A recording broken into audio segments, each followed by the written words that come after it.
Good morning, everyone. Heidi Foy here with Bullfrog Creatives. Welcome to episode 2 of the NFR Hangover. You guys stay tuned. We've got some good stuff coming at you today.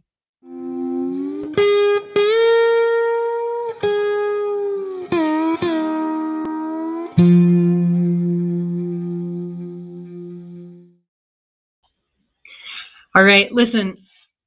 I know that there are a lot of unhappy people that struggled to get the rodeo on live stream last night. So we're not going to spend a lot of time, but I feel like we've got to spend a little bit of time.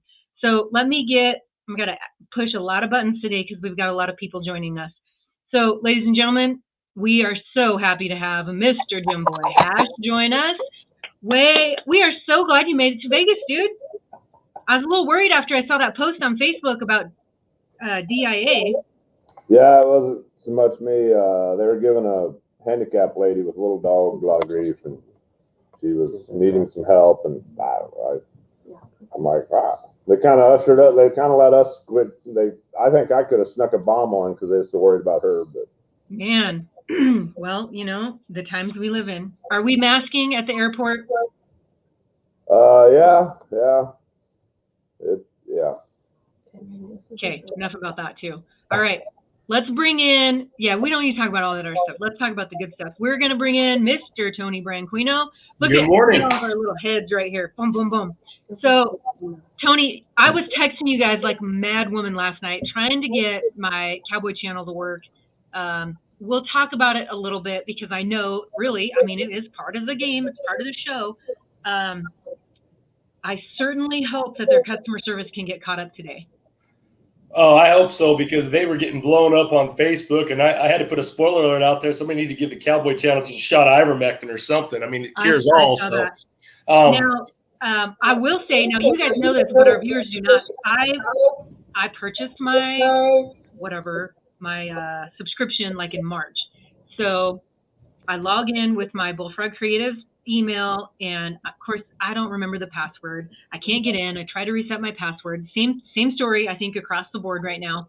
So then I log in with my parents, and it's there. Yay, everything's good. And then right before the rodeo, I lose the feed, and I'm like, of course, in panic mode. And then I call and I email.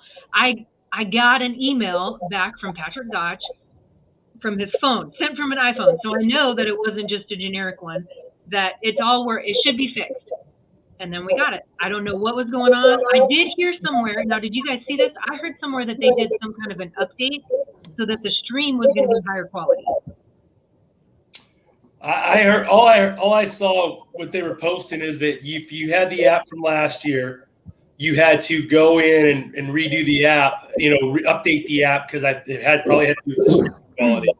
Mm-hmm. But they should have made that evident, a week ago. Not, they could have put it out there. Hey guys, we're updating the app. Go in, download it, re-upload it, or whatever. But, we're fortunate that the Cowboy channel has stepped to the plate and done what they've done for rodeo. So we get to watch 10 nights of the NFR. We have the arena feed. We have the RFD TV feed and all that. When it's the biggest 10 days of the year for rodeo, and everybody's excited about it, and we're back in Vegas, and I mean, just this energy and everything's ready to kick off. And then, like you, Heidi, you can't get on. I mean, that's just there's a panic. It's a panic mode. And like I say, when I got home from work, they were already going, and my daughter, we were on the RFD TV feed on the Cowboy channel. I said, why aren't we watching the live feed? And they're like, you can't hear it. The volume's awful. And so we watched the feed that had, Jeff and Butch and Luke and Joe and everybody last night. And it was good, but I love the arena feed. I hope they can get it lined out because I want to hear the announcers. I want to hear and feel that energy coming from that building. Well, and I don't know that I've ever watched the arena feed, quite honestly. I've only ever watched the one that you're talking about, the televised version. So maybe I think that through the Cowboy Channel app, there is the option to get in the arena feed. So maybe I'll try that. We'll try that tonight. That's what we watched all last year. I will say, I mean, regardless of kind of having that snafu last night, Cowboy Channel does a wonderful job. And we watched a lot of the pregame with no issues. Who was at the table? Dustin, Jane and Ty, we texted about Ty, and Blue Man Group came in and shot stuff everywhere. And it just made me think about what we were talking about. Like, it's Vegas, and it's going to be Vegas style all over the place. And honestly, I mean, they could be good actors, but I don't think they knew that Blue Man Group was coming in there. I didn't see that, but I had a lot of people react, and text me, does Luke know what's going on? Is that part? I said, I don't know. Yeah. That I think it was just, it's Vegas. Vegas is happy to have the NFR back because that had to be such a huge financial hit last year, not having it, coming off of COVID, from March of 2020 all the way through December, that they're excited to have the Cowboys back, the Western lifestyle. What the Western lifestyle brings is some foundation, some wholesomeness to Vegas, which, doesn't hurt Vegas at all.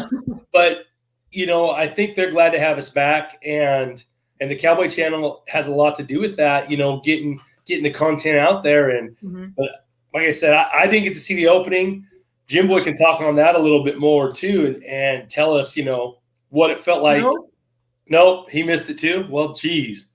We're gonna have to tune into our guests. So before we move on and talk about more of NFR stuff, I got an update. We had Hayley Fernando on yesterday to talk about Vegas Toughest.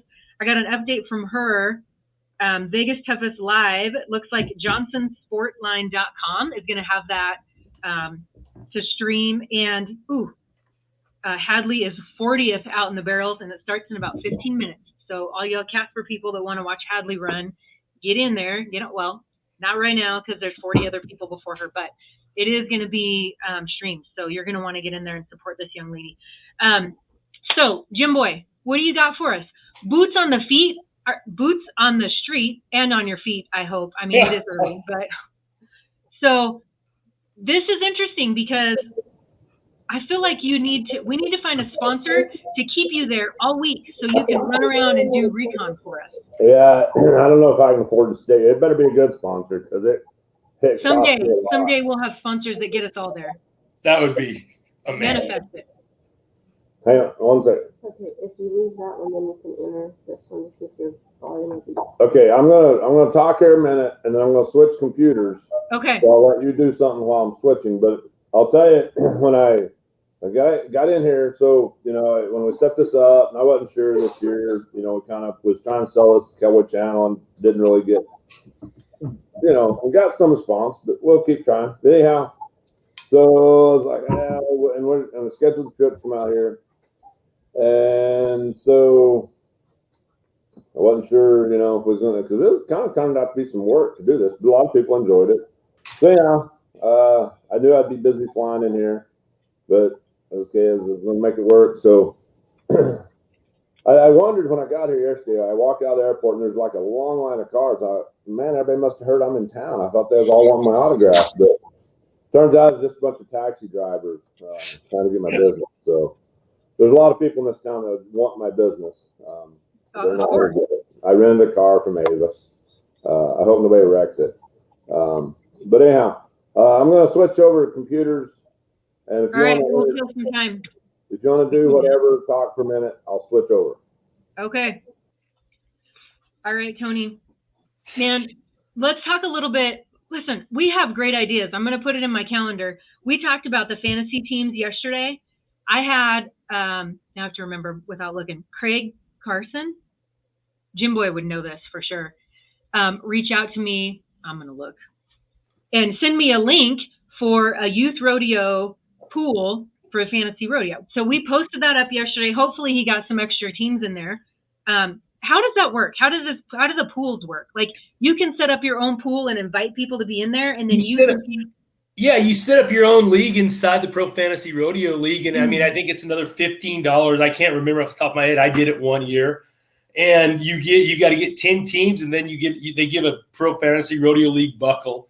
And it's really cool because it adds another layer to it, because you may not win the big prize or be in the running for the truck, but you've got a group of 10 friends. It just adds another layer to get you engaged and involved in what's going on at the finals. And that's the greatest thing about rodeo. Even if you're not competing in the arena, especially at the NFR, you can have a vested interest in one way or another. Your favorite cowboy, your favorite cowgirl, your fantasy team, And it's just like fantasy football, you pick your team and you hope they do well, but they this fantasy rodeo deal is really blown up. And like I say, the league within the league is really cool. And I like that deal, that link you sent yesterday. I went and checked it out. I didn't get into it on time, but I did check it out because that's pretty cool. And that's giving me ideas for next year for not just us, but for my daughter's high school rodeo association or for. Well, I was going to ask that. Is that does the youth rodeo group, is that a fundraiser for them? Do they make money? I don't know. I really didn't all get payout. It's all payout, I believe. And like for the fantasy league teams, there's no payout. It's just the buckle for first. It's just another avenue for pro fantasy teams to generate money. But I think there's something there to where you can, set something up to, for this youth group to where they may be able to generate some kind of donation or something to them through that. So I just got a message from Craig. I'm going to pop it up here. Theirs is not with PFL. They run it themselves as a fundraiser. That's super interesting because, okay. He's coming. 70% payout. Remaining is a prize fund. That is awesome. Which I'm going to use it as a fundraiser. What's that? I'm going to win that one. Oh yeah. Yeah. He told me that you guys have some teams in there. That's really cool. Craig, I'm going to get in touch with you. I personally feel like I need a fundraiser sometimes, but that would be neat from our platform to do that and then make a donation somewhere. Yeah. I think that would be awesome. I see NFR Hangover pool coming next year. Yes. Like the tattoo league. You lose, you got to get a tattoo, and the winner gets to design it. Let's not get crazy. Yes, you have to get a tattoo of Bullfrog Creative's logo. Okay, I can do that. Then we have Bullfrog Creative's logo walking around all over. There you go. Right across my forehead. That's our patch program. Oh, that's awesome. Whole new patch program, just you get inked. Yeah. That's awesome.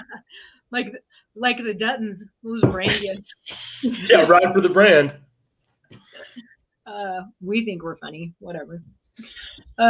Anyways, okay, Jim Boy, do you want to introduce our guest? Yes. Are you ready? Sure. So I feel like I need some sound effects. Us being so organized and all with this show, we didn't have anybody lined up for our guest until late last night at the Zinshin whatever bar, cafe, restaurant.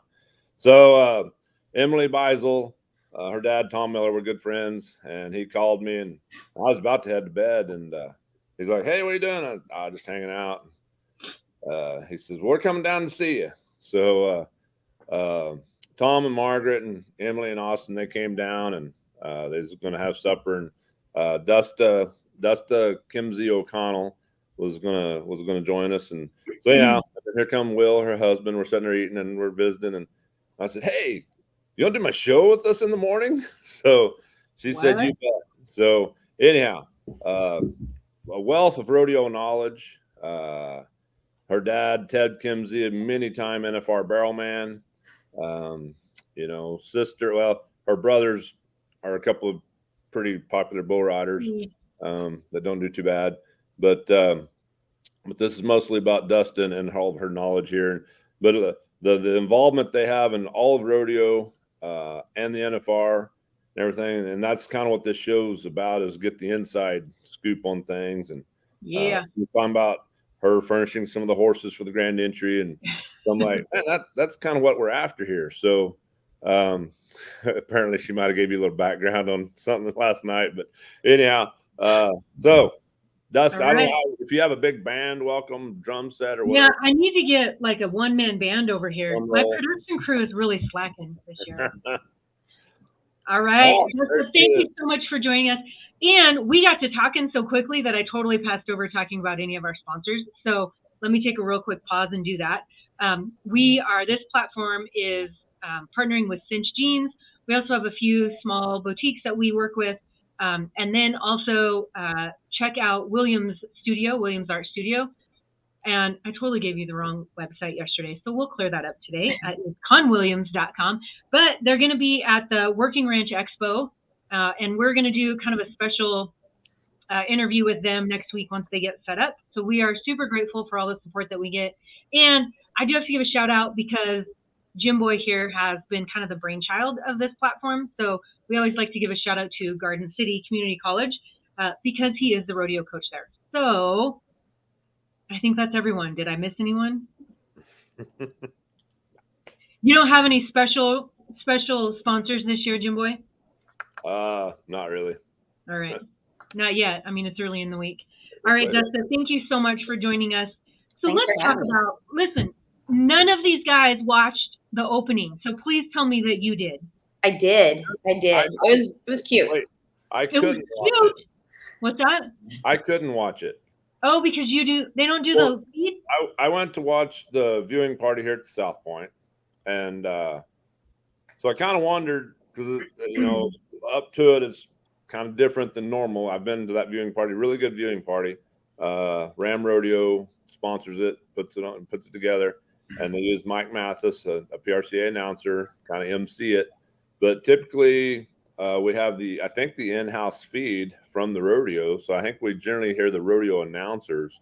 But starting off, like, we didn't get to see any kind of an opening. Those of us in the ballroom, Tony's been there before with us. They played a fake national anthem. Like, they showed the dude that was singing it. I couldn't tell you who he was, but they showed him, and then we listened to a group of guys, a recording that, because they have like a professional sound guy playing. So we listened to a recording, and then I think Mike Mathis actually did the prayer. So we didn't get to see any of that. And then they kind of started off and showed the first barrack rider, and we still didn't have any sound, which they knew that we were having trouble with. And so Mike Mathis pretty much announced the rodeo just by watching the big screen, which I think he kind of had a day sheet of who was up next. It's too bad it was his first rodeo. Do what? It's too bad that you picked somebody that it was his first rodeo and all, Mike Mathis. So. But it is still entertaining, I can imagine the logistics of, and we have to remember, isn't this the first time Cowboy Channel doing it in Vegas? Yes. Yeah. So there's going to be some issues, some kinks to work out. I'm sure. I'm guaranteeing they probably worked on it all night long. It'll be a bang up job tonight, I'm sure. I can imagine doing it. The same as last year. I mean, every performance, it seemed like they added something to the broadcast. Like, I don't know if we had, but the first night it was pretty good. Everybody was excited about it. And then the next night, like, we had a score over here. The next night we had better looking names. I mean, every night it progressively got better and better. So I think we can expect that in this scenario also. I certainly hope that they maybe hire a few more customer service people in Omaha, Nebraska, because that's where the service center picked up. Those poor people are going to have thousands of messages this morning. So anyhow, Dustin, you were at the rodeo. What was Yes, ma'am. The opening was very, very typical Vegas, exciting. As soon as the lights go dim, the crowd goes absolutely nuts. And I think that's one thing we really missed in Texas last year. Globe Life was so amazing, but it's so huge. And so the contestants really lost that Gladiator Stadium feel of needing to feel that energy of the crowd on top of them. So Vegas did not disappoint. Soon as they dimmed the house lights and Wayne Brooks come on, it was like nuts in there just instantly. So they said they had a quick check to go through since we're back in Vegas and it's been a while. And they said something about lighting, and the laser light show goes off and they're like, check. Pyro, of course, they blow stuff up. Load up. Check. And so it was good. It was cute. It was ready to rodeo in Vegas. They've always introduced the season leaders first round, which is always great. I think that's great recognition because you get to Vegas and there's so much money here, but the bottom line, their livelihoods is all year getting up to here. And those guys work their tails off to get here first. So I always think that's a good thing that they do every year is introduce the season leaders. And this year was the first year in recent memory that I can remember them not doing it horseback. They introduced them on a stage. They've got a cool new stage that has all kinds of fancy lights and buttons and things. But I don't know. I'm kind of old school. I missed the horses. I just kind of enjoy watching some of the rough stock riders try to get down the arena on their horses. So. Or Patrick Smith that year, he got bucked off. And that wasn't even a roughie. No, I said that was awesome. There's your world team roping healer leader, and he's bucked off. Happens. That's part of it. I mean, the same thing happens at the college finals when you bring the flags in and all the contestants at the beginning. Like, there's always somebody's gonna hit the dirt. Hey, speaking of flags, did you notice? Supposedly the Texas, or you didn't get to see it. So yeah. I guess the Texas flag was upside down. Somebody had one job to put that flag on that pole. One job. The problem is no one knows or cares. Yes. You know? Oh, ouch. Woo! So was that on purpose or? Well, what I just seen it in a Facebook group I'm in. I saw it. Somebody said that you shouldn't have a transplanted Texan carrying the flag. Yeah, he's an Okie. He's an Okie through and through. So, and somebody said, "Well, maybe don't tell anybody. We'll see if they do it all week." Oh, I don't know. I don't think they will. Really be paying attention, I think, to catch that. Which, like I said, we didn't get to see much of the grand entry that the contestants ride in, but I seen that on Facebook that the Texas flag was upside down. Yeah. Well, I don't know. It happens. I get it. Which all you Texas, anybody from Texas, don't be thinking, oh, don't be writing into our show saying Jim was hating on Texas. Hey, I grew up, I born and raised there. But I grew up in the Panhandle, so that's not really Texas. We're better than the South Texans. We don't have a customer service email, so don't worry about it. We don't have to worry about it. Patrick at rfdtv.com. Yeah. Send them over there. So I want to go back, since I wasn't on here yesterday, and since we have Dustin on here, one of the things I wrote down in my notes, the back number ceremony. That's pretty cool and all, but it seems like the bull riders, have they aged? I mean, I've never seen so many kids be carried by bull riders, I mean, really, and then you got 2020, man. I mean, and then one of them's fixing to have a kid. And well, if they have, I think they've aged to perfection because they rode more bulls on night one last night than I can remember in all the years that I've been coming. So that was pretty awesome. That was impressive last night. Well said. And some people might say, well, them bulls weren't enough. I think we need to ride some bulls. Fans don't want, especially the first night. You don't want to see one bull ride. No. Yeah. I bet it was pretty good watching in the building. I mean, it was good watching here. Yeah, they went like 7 for the first 7, I think, and it was just like, here we go. All right. So. Yeah, even Donnie Gay on the television broadcast said, I predicted they were going to ride 7 or 8. He goes, I think it's going to be 10 or 11 or more. So even after the first 7, he knew what was coming. Dude, you were at the back number deal, Dustin. Was there anything there unique, different? So they changed the layout. That room has always ran like long ways, I guess is how I would say. And so it was always like if you were towards the front of the room where they had the stage set up, you had a pretty good view. But if you were towards the back, you really couldn't hardly, like it was just a different experience, I guess. Shotgun arena. Yeah. And so this year they swapped the stage where it was like crossfire buck and shoot.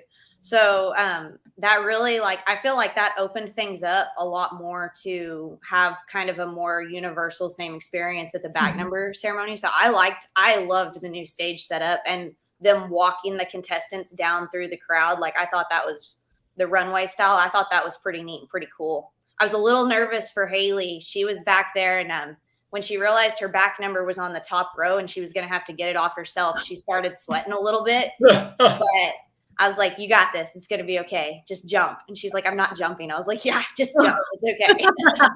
That's just do it. So wait, tell me about that. Because I've never been there, so I don't understand. I saw some pictures and saw that the back numbers were on the wall. Yeah, that was new this year. In the past, we handed them to them. And this year they hung them all up in numerical order on the back row for cool. like a backdrop, which was it was a cool backdrop. Yeah. Of course, when you got to like bull riding, there was like 15 left, and then it was less of a cool backdrop. Right. But it was pretty cool. And then the contestants would just go grab them themselves. So it did make a cool backdrop. So that was new this year too. I kind of It looked a lot like your backdrop, Heidi, but it stayed up the whole time. Oh. Yeah, listen, I got extra tape today. We're good. So, Yeah. What there was something. Oh, so you didn't get to watch that, Heidi? Mm-mm. Did you watch it, Tony? I watched it. I thought it was impressive, outstanding. I love how they've made the pageantry of recognizing these top 15 in each event. I mean, making it more than just, hey, walk up, here's a back number, here you go. They're really showcasing these athletes, and I think the PRCA and with Vegas and everybody, they're doing a great job of highlighting this, and it's letting the fans see this and be part of it and interact with it. And it's just impressive because these cowboys and cowgirls work all year long, and it's nice to see them honored, to see them get their back number and have that recognition and make some pageantry of it, and then interview the world number one leader coming in. They get their buckle, and it was really, really cool to see that and see how it's evolved over the years from, clear back in 2001 when Luke qualified, his first time. And it was you walked up, you got your bag, you got your number, and that was it. And it's become a grand gesture, and it's just getting better and better every year. And it's exciting, not just for the contestants, but for the families, for the wives, for the, like say the bull riding, all those little kids. That was so awesome to see the little kids up there with their parents, with their dads. It shows what a family affair rodeo is. And these guys are gone on the road a lot. A lot of the time families can't go with them. But the bottom line is it comes back to family, and having them up there on that stage, when they're getting their back numbers, that was really cool to see. Yeah. Don't forget to thank South Point and Michael Gong either for that, because they are huge and instrumental in getting the back number to where it is today. They worked so hard to get that production to run off without a hitch like it does. So big shout out to Michael Gong, South Point Hotel and Casino they've really upped the game on the back number ceremony. Well, and I'll add too, I mean, it also puts those cowboys and cowgirls in a place where they get to experience something a little bit outside of their norm, dressing more formal, really dressed up and being recognized. And I mean, it's cool from a fan standpoint to see your, we talked about this a little bit, like your idol and your person that you look up to in a little bit different atmosphere. But what a great experience for them. And we talked about this too yesterday, Tony, is those junior NFR and Vegas toughest, they're following right in line with that and building the next generation of champions by having back number ceremonies and that kind of stuff too. Right. They're kind of mirroring what the PRCA and the South Point are doing, and giving these kids the feel of that, so they know what to look forward to and they can get excited about it. Yeah. And like I say, Michael Gahn and the South Point they've done so much for rodeo there in Vegas and rodeo in general. Michael's been a huge part of keeping the tradition and growing the tradition in Vegas for sure. And it's great to see that they are wanting to give these cowboys and cowgirls that special treatment, because this is it. This is the pinnacle of their year right now.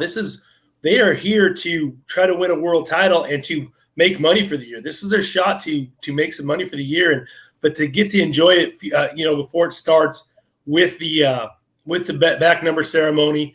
That, like I say, it was really cool to watch. And my 14-year-old daughter sat and watched the whole thing from the bareback riding clear through the bull riding. And just, I mean, every time, like I say, when JB and his little boy were up there, I mean, my daughter Kylie, she was laughing and just so excited. It was just, that's so cute. That's so awesome. And so, like I say, it's special what we have building, and it's evolving and growing in the sport of rodeo, especially there. Like I said, nothing against Arlington and what they did last year in Globe Life Field, and everything last year was amazing what they did, but Vegas just feels like the home of the NFR. They also host the contract personnel awards banquet here. Yes. Did y'all watch that by chance? I didn't get a chance to watch it, but I saw the results of it. All right. Yeah. So me and Dustin kind of talked about this a little bit last night. So that was the following night after the back number deal, right, Dustin? Correct. Mm-hmm. Okay, so I was watching this at home still before that. This is when I was packing, getting ready to go. And Michael Gong gets up there and they're appreciating him, telling him thanks. And he says, okay, everybody, please mask up. They're on us. Like, They're on us. Yesterday, I was first told, an older gentleman I was on the elevator with said that he got fined $1 million. Now I've since found out I think it's 150,000. Is that kind of that's what we were told in our meetings. So we have our contract personnel trade show the first 3 days before all this kicks off. We start like Monday, Tuesday, Wednesday, and that's where different rodeo committees from all over the country come in, and the PRCA teaches not only them but also the contract personnel, and just kind of helps bridge the gap between rodeos all over the country and our organization. So they have lots of meetings. They had a keynote speaker in Governor Kristi Noem this year. So it's really a great event. But after the first night, we were in Vegas, and everyone was at the South Point and not masked up, and they had to close a bar down and got the South Point in a lot of trouble. We did get informed in our meetings the next morning that Mr. Gong had been fined pretty heftily. The story was $150,000, and that we're going to need to put those on if we would like to continue this week. So, oh my goodness, do be cognizant of that this week. I know it's not fun. I know it's not great, but we're the here. contestants aren't having to bubble. They aren't having to test. So that for us, from our standpoint, is such a huge relief. Like, it takes the weight of the world off of these contestants' shoulders. So if the least you can do as a fan is mask up and just, deal with it. Sorry, I know it sucks, but at least your contestants aren't having to COVID test, be bubbled, go through all the hoops, and you're still going to get to enjoy the rodeo. So you just got to play the game. Walking around the casino hotel here, everybody's kind of playing the game, and they have several security officers, employees, whatnot, standing around handing masks out. Please mask up. Please pull it up. And in the ballroom last night before the rodeo started, I was sitting there kind of eating my nachos, and there's about 3 or 4 security guards. I call them the Gestapo, walking through and telling everybody to mask up. And so Jayton kind of nudged me, and so I put my mask on, and they walked by. Well, they pretty much are just kind of making their presence known. They were in 10 minutes, they were out of there, and they never came back. So, and then everybody got pretty relaxed again, but. I bet they hired 3 times the staff after the first night. That's absolutely just hanging out in the downstairs area and asking everybody to please wear a mask and carrying them. Well, so I watched the buckle ceremony last night, and I looked for. There were a couple of masks. Are they supposed, literally everybody's supposed to be in masks? They literally want you kind of like they've got their work cut out for them. Pull it back up. They're not all just going to stand there unless you're maybe a butthead when they ask you. You know? But so like this morning when I went down to get my sandwich. Oh, by the way, so I get my. Where is it? I don't know. Am I that bad? My deal says Jim Bore. JIMBOR. I'm like, is that boring, really? Clearly they don't know you. But yeah, I went down there and just, like a lot of people like me just walk around hanging down from their ear, and I just have my coffee cup, Just hold it. Yeah. But they're wanting you to now once you get to like yesterday I went to the Colt Bucking and the permit challenge deal and you're walking in there, there's people at the gate or in the hallways telling you to mask up. But once you get in there and sit down, they kind of left us alone, which Dustin said at Texas last year, they'd come find you. Yeah. So my Thomas and Mack experience last night was opposite of my Texas experience last year. Once you were in the Thomas and Mack last night, actually even outside, I was never asked to mask up once. But last year in Texas, I don't know if I just drew a bad section or what, but the lady that was overseeing my section would come to your seats and ask you to please pull your mask up or put it on. So, yeah. Well, that's what I was going to ask you, Dustin. So, watching last night, it didn't look like there were many people with masks on at the Thomas and Mack at all. No. I mean, I don't know that you even had to have it on to get through. They did have new security this year, which was kind of weird. And I really don't know what they were checking for, or I like, it looked like a metal detector, like at the airport. But I mean, I walked through with my belt buckles and all my, gaudy jewelry and all the things on, and I just walked right through. So I'm not really sure what they were checking for, but there was new security, and I don't know what it was about. So. But yeah, that's what I noticed, because that was one thing that I had heard, about a week prior to the NFR starting was, hey, Thomas and Mack, because it is, a state facility, they're going to make you mask up. And that'll be interesting to see moving forward if they have complaints, because it is televised. People see it if they're going to, if they go to really enforcing it, kind of like they did, the South Point saying, hey, you guys better toe the line or we're going to fine you or whatever. But that's what I noticed last night is, the judges had masks, the work crew had masks on, the Cowboys didn't have to have them, and some fans did, but it wasn't a whole lot. And then the other thing, my wife pointed it out at first. She goes, did they section off and not let people have, some areas of seats? Because when we first started watching the rodeo, there were some big open areas, and I think it was just people filling in as the night went on. Because by the end of the rodeo, it looked like the Thomas and Mack pretty much had filled in. There weren't things sectioned off, I guess. Yeah, no sectioned off. It's completely sold out, full capacity. I think people were just late getting to the rodeo, which is pretty routine. It started an hour early. And it started an hour earlier, and the security stuff had changed. And just, I think that was the biggest thing with there being open seats last night, because it's completely sold out at full capacity all week. So and that's what I had heard, and that's what I told my wife. I'm like, I'm pretty sure that it's just people, because as you're watching, just like any NFR, you see that people start trickling in, and all of a sudden it's packed. I guess it snuck up on people. If you go to the trade show, you're sauntering around, and used to they'd close it down, and you could leave from there and go to the rodeo. Well, now you better not mess around. So we're already almost 40 minutes in, and we haven't even talked about rodeo. Scrape the surface, but I want to get more into what they have going on here, their involvement, and then we'll try to kind of hit some highlights, have some notes there. But Dustin, what all y'all got going on? I mean, my goodness, y'all better have some caffeine in you. Yes, I do. I run on caffeine all the time. Pharmacy school taught me that. So this week, I started the week off with the contract personnel convention. So I'm a trick rider by trade. I do gymnastics, horseback, and then I have a world famous miniature pony named Lickety Split. So anyway, that's really fun. That's where we come and we book our acts for the next upcoming years. So I was here doing that. Really got to enjoy that. You see lots of your friends that you don't get to see year round. So that's great.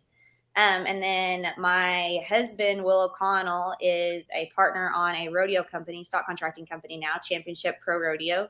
So we've actually got 11 head of buckers here this week, 11 bucking horses. Does that include the one that wasn't originally scheduled? Yes, that does include 030 Powwow Nights. He's made it. He was not originally on the list. He was an alternate, and unfortunately, Karate Hottie of Kirsten Volds came to the NFR and sustained an injury.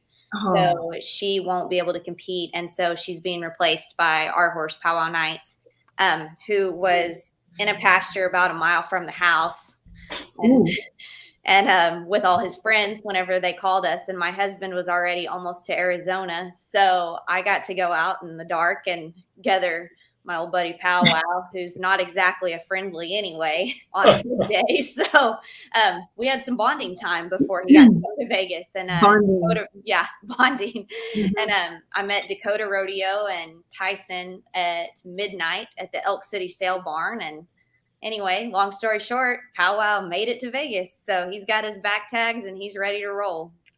You've got a fan club, I see. Yes, that's my Aunt Janine. Hi, Janine. Yes. Aunt Neener Wiener. That's her official name, Aunt Neener Wiener. So. That's funny. So what else do you have? I mean, and if you want to expand some more on the rodeo company or whatever, I mean, y'all have a lot going on. So we do. We have a lot going on. This was our first full year on the Championship Pro Rodeo card. It's actually Johnny Walter's old card. My husband always refers to him as Walt real affectionately. So Walt gave my husband Will O'Connell, his start in pro rodeo years ago, and trusted him with bullfight and picking up all the things, kind of raised him in rodeo. And so Will's always been super, super sentimental to this card specifically. So this last year we had the chance to get it. We have a partner named Jimmy Roth on it, who is teaching us so much on a daily basis about business and everything else. And on the flip side, Will's like the Rain Man of bucking horses. So he's teaching Jimmy all about bucking horses, and he's kind of getting to live his dream right now. He was a pretty accomplished pickup man for the last, I would say, like 5 to 10 years. He's been nominated for Pickup Man of the Year, worked the Ram National Circuit Finals 3 times, including this last year. But he's kind of setting all that down to do bucking horses for now. And we're running 100 head of bucking horses there at our place in Western Oklahoma. We've also got locations in Louisville, Kentucky, Iowa, and Veneta, Oklahoma. So we're swinging for the fences right now. We're really excited. This is our first full year, and we've got double digits here at the finals. So we were pretty over the moon with that. Tonight we've got absolutely great draws. It's kind of funny because as important to the Cowboys as it is for them to draw good stock, the flip side is it's just as important for the stock contractors to draw good Cowboys. So we're super ecstatic tonight. Casey Field's going to get on Meat Cracker tonight in the bareback riding, who this is her first trip to the NFR in the bareback riding. She's been here as a saddle bronc. She's one of my very favorites. My husband would tell you they're all my favorites. I kind of fall in love with Fluffy. I'm trying to constantly like tame the bucking horses. So for that. But so Casey's got Meat Cracker tonight, and then K7 Big Show's going to be a re-ride in the bareback. So if somebody happens to need a re-ride, she's going to be in waiting. And then in the saddle bronc riding, we're super pumped. Zeke Thurston, who split the round last night, is going to have Damaged Goods, and the Wade Sundell has drawn 019, the Bad Onion. So we're super pumped about that matchup. We think it could be absolutely electric. So anyway. Yeah, look out for some big time scores there now. Yeah, it's either going to be big horse scores or big ride scores. So we're hoping for ride scores for sure. We like it. That's our goal, is we want them to put the scores on the board. We're not trying to buck anybody off. We're wanting 90-point rides, but they got to have a serious caliber of horse to do that. So hopefully they'll deliver on that today. So I have some questions. I don't know a whole lot about professional stock contractors. So you keep saying on this card. Can you explain what that means to me? So just like the contestants hold a PRCA contestant card, contractors also have to be carded. Specialty acts have to be carded. Anybody that is in that rodeo arena in the Thomas and Mack has a pro rodeo card. And that's all the way down to the people you see untying calves, getting gates, whatever. There's actually what they call a laborer's card in the PRCA. It keeps everybody insured. It ensures professional level quality all across your event. So everyone you see putting on the production is going to be part of the organization and have to have been through a whole evaluation process and everything else to make sure that they're at this level. So then when you say you took over that card, do they only issue so many stock contractor permits? Kind of.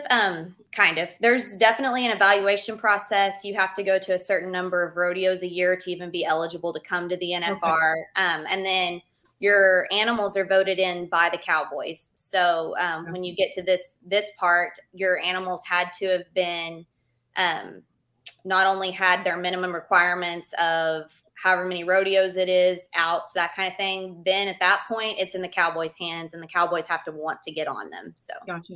When it comes to cards, though, they don't. There's only a certain amount of contractor cards out there, correct? They don't add new cards. So for somebody to get into stock contracting, they have to get on.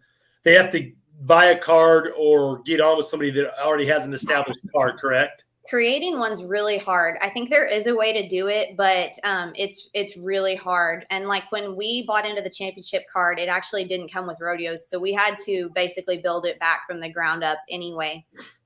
So it's been a process, but we're hustling, so it's working out. But it basically works because my husband's so passionate about it and loves the buckers so much. I mean, this is standing over there. Do what? Is he standing over there? No.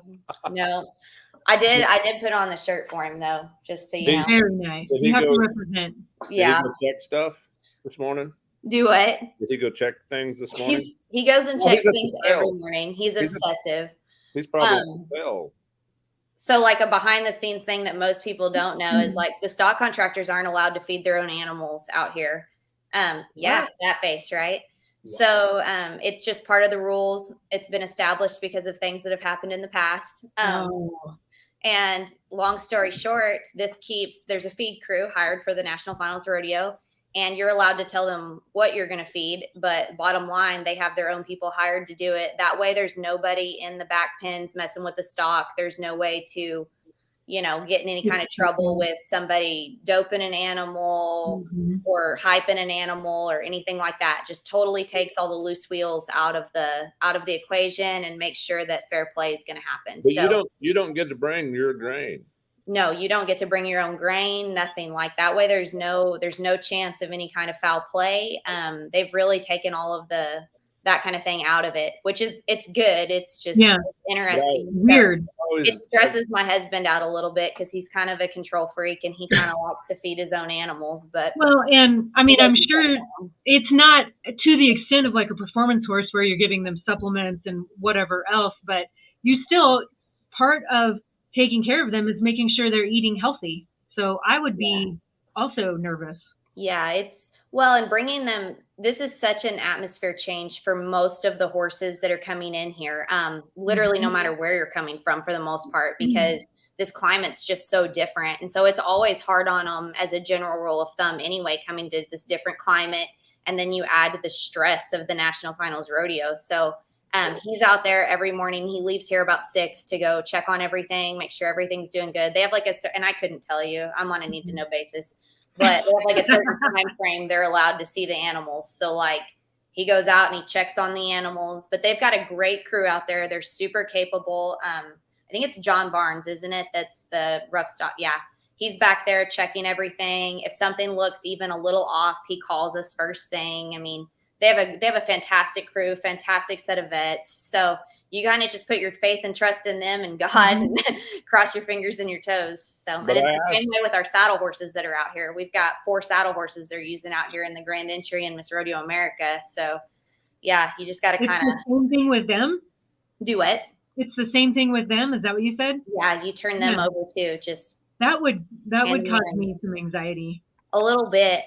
This was the first year I sent one of my trick riding horses out here. And so I'm kind of like looking at him in the Grand Entry last night. I'm like, are you okay? Yeah. Are you good? Drinking? Is everything okay? It was funny last night. Dustin says, I thought we was using a tie down on so-and-so. And Will says, yeah. Yeah, so I sent a tie down for 8 Ball. So we've got 4 horses here, and 2 of them I would say are primarily my husband's, 2 of them are primarily mine. And I sent a tie down for 8 Ball, and I think it's Colby Wanchuk riding him. Sorry, Colby, now you know who to blame for your runaway. But so my horses are trained. When they come down the arena and down the alley, they take a right-hand corner, and then it is like game on as fast as you can go. So I knew that was going to kind of be potentially an issue when he took off that direction last night. And I look at him and he doesn't have a tie down on and he kind of needs one. And I was like, Will, I thought I sent a tie down for 8 Ball. And he goes, oh, that was for 8 Ball? Well, that explains my bulletin one. So yeah, that was my husband's bad. The saddle horse crew doesn't make mistakes, but Will makes mistakes. So now you know. So they basically just bring the tack. You just hand your horses over, hand your tack over, and there's a crew of folks that are responsible each night for getting the horses ready. Correct. Yeah. So you relinquish all control. Once they're there, it's like, here you go. Wow. Yeah. 2 years ago out here, Bullet, my little gray horse, I think Cody DeMoss, I think, is riding him in the Grand Entry this year. He actually colicked, and I didn't even know it till like 3 days after. Like bad enough they had to like oil him and everything. And I was like, goodness. No one called me. They were like, oh, we had it. It's under control. I didn't know it till like 3 days after. Like bad enough they had to like oil him and everything. And I was like, no one echoing. That would make me really nervous. My husband just commented, "That's funny because you're not controlling it all, Heidi." I don't know what he's talking about. So I It would asked make me Will nervous because you put so much care into keeping these animals safe and at the top of their game. I don't know what that noise is. What is it doing? Oh, see, I don't know what production. that is. Production. I had some other tabs open and I closed them, but you work so hard and keep them safe so long, and then you get to the show where you know they need to perform at their top, and you're kind of out of the loop. So Right. that's a really, really good behind the scenes thing. That's super interesting. Yeah, it's Right. nerve-wracking a little. Let's see. Is that me? I don't know if it's you or me. I'm not sure. I'm gonna I think try it's something you. here. I have noticed that I keep trying to open Facebook and like comment on some posts that are going on. And I notice when I have another tab open, it like falls apart. So I won't do that anymore. I had another computer open She left. that had results on, but that was weird right there. Yeah, I don't know what the deal was. Talked through the rodeo a little bit. Yeah. Some highlights. We kind of talked about the bareback riding. Some good horses out last night. Maybe could have been a rewrite or two that wasn't offered. I don't know. But Jess Pope, the Kansas boy, come through once again. That looked good. But the steer wrestling, how about Will Loomis? You mean throwing one up to the balcony? And I told people, I said, you can run a lot of steers and not ever do that. I did it one time. I was fortunate enough one night. I had a kind of a fresher one that landed on the other side. But there's guys that's run a lot of steers in their life and never made one land on the other side. That's doing it right there. But what was funny is on the commentary, Luke said last night, and everybody is cool on. Luke goes, that actually took longer for that steer to come clear over. It actually cost him time. But yeah, that's what I was impressed with the steer wrestling was Dirk Tavener, NFR rookie. And Dirk's been on the cusp of being here how many years now? He's been right there on the bubble. Goes out, splits the first round. That was pretty cool to see because he's hazed a lot of steers here at the NFR. So I think I heard him say 5 years. That he's hazed? Been coming as a hazer for 5 years. I think I heard it in the buckle presentation, but man, it's kind of a Cinderella story because it's like being the bridesmaid so many times and then finally pulling the trigger. But I'm really happy that he got that round win. Oh, I feel like he deserved it. He paid his dues. And then Riley Duval just carrying the momentum right out of Salinas from the turf finale. And, like Riley said, he's been a slow starter at the finals, and he steps up and splits around. So that was good watching. This night, I thought there's no way he's getting out. I mean, he left before that steer. I mean, he was gone. He was gone, and then they said that they added 6 inches to the barrier. Well, wow! I'm like, okay, okay. So I was sitting there. And, yeah, let's talk about that. So Luke they added 6 inches to the barrier, and I'm like, did he go the wrong direction? Because did they subtract? That's what I was thinking. Did they take 6 inches away? Like, is he confused about how the barrier works? He might be. He has jumped off and hit his head a lot. So. But we couldn't. Okay, so I couldn't hear him talking. With what we were watching, where we're getting it from Mathis. So I'm just sitting there watching, going, man, these dudes are taking some starts. And then when I finally got back to the room here after the sake bombs, the TV is still playing, everybody's asleep. And then he's explaining they're bulldogging, and he says his explanation was they're actually, you would think it's going to take longer, they'd run them further, but really they're not running them any further. The time ain't starting as quick now, so they can be on the barrier. He said in the past they're off of it a little bit. Right. So the barrier snaps, the timekeepers start the time. So they're actually running them further time-wise, but now they're catching them in the spot, but a shorter amount of time frame. Right. It's quickening the times. And so I could understand then, but when I guess when I walked in here and I heard him saying, because I guess I couldn't hear that there, but I'm like, is he confused? He kept saying that they added 6 inches. And I'm like, well, how in the hell does that work? But so when they do that, like the arena record thing, like yeah, how It can you changes it. still Changes call the it game. when you adjust? Like that would be like us moving the timers in the barrel racing and being like, oh, new arena record, Still wouldn't it? Yeah, Like, still calling it the same pin. yeah, I don't know. I don't know, but Food for thought. it was interesting because I was sitting there. I told Jayton, I said, broke it when he left the corner. I'm like, broke it, and then like, and then you can't tell like Riley's his, it ain't like he does the rooster dance, but he just got it. But no, that's good watching. It was really good watching. Let's talk about the difference between the pin, like the barrier setup here versus Arlington. Tony? All I know is I thought they could have used Arlington a little bit better than they did last year. I didn't think they had that big area. It still looked like they let them get to the wall, the setup. But I don't know what the dimensions were at Arlington for sure. If they all I know is there again, I would hope they'd change it a little bit for the team ropers. Yeah, that's what I thought last year. The team roping we'd see a little more horsemanship being used last year at Arlington, but it still seemed like they got in the wall. They didn't utilize their space.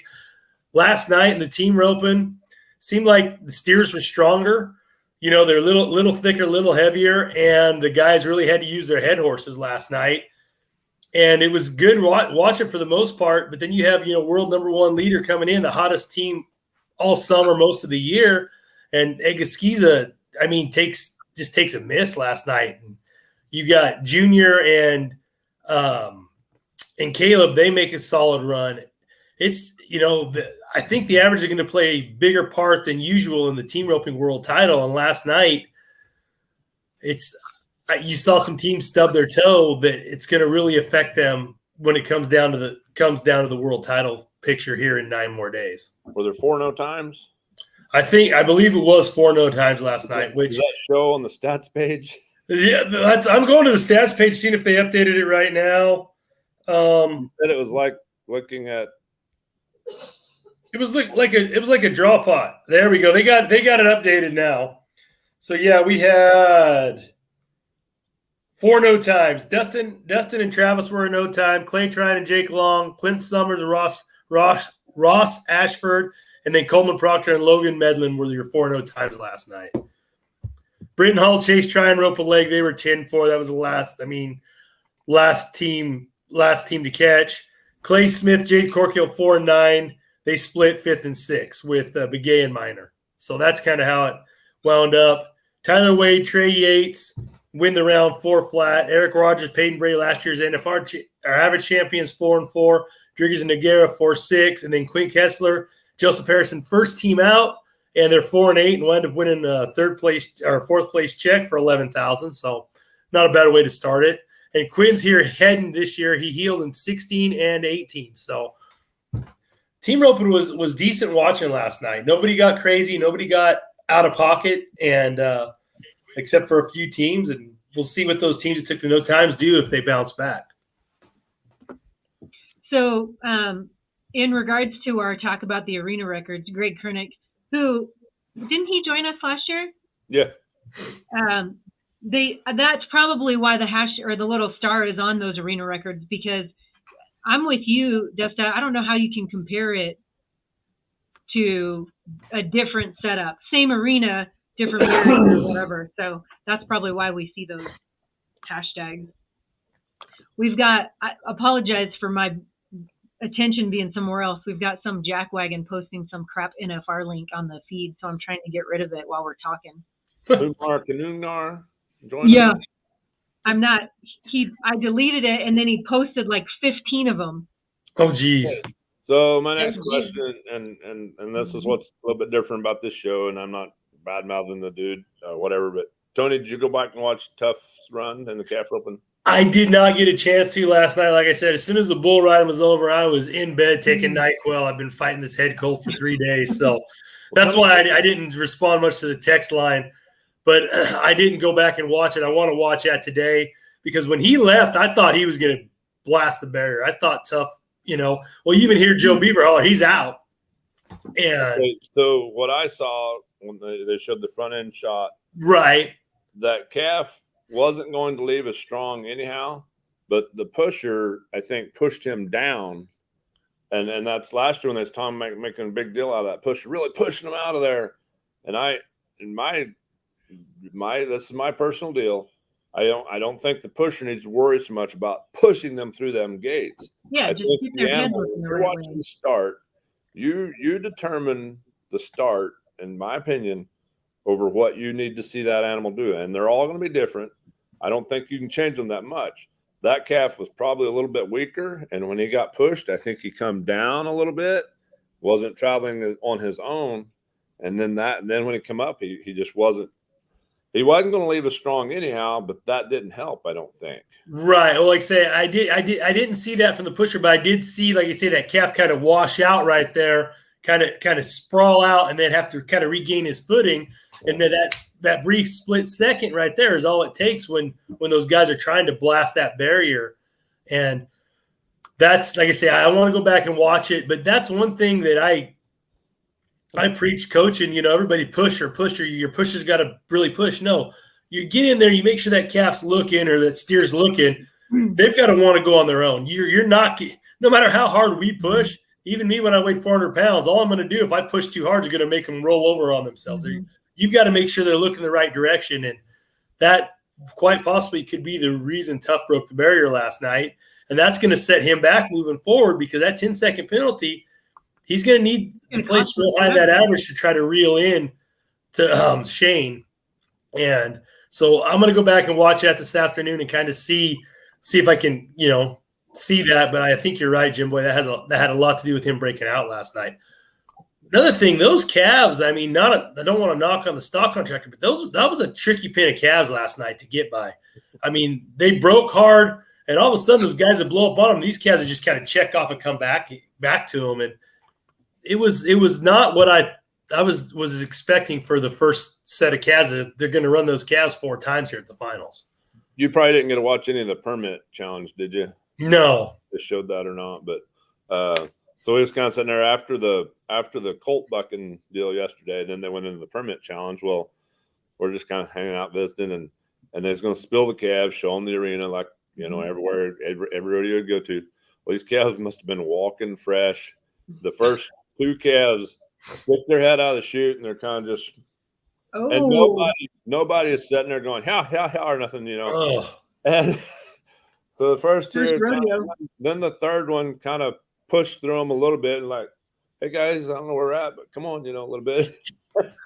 So I seen one of them calf ropers, Marley Berger, a kid who rodeos in our region of College Rodeo from Kansas, and I seen him last night, and he says, yeah, it was tricky, and he made a good run. He had one that come off to the left and got a run, but I think he ended up 3rd in that round. I don't remember what he said the second round happened, but yeah, them calves it was probably a little bit of a challenge for them. The bulldogging cattle, was there 2 or 3 of them dang sure stopped. But yeah, that whole deal, that whole experience here is another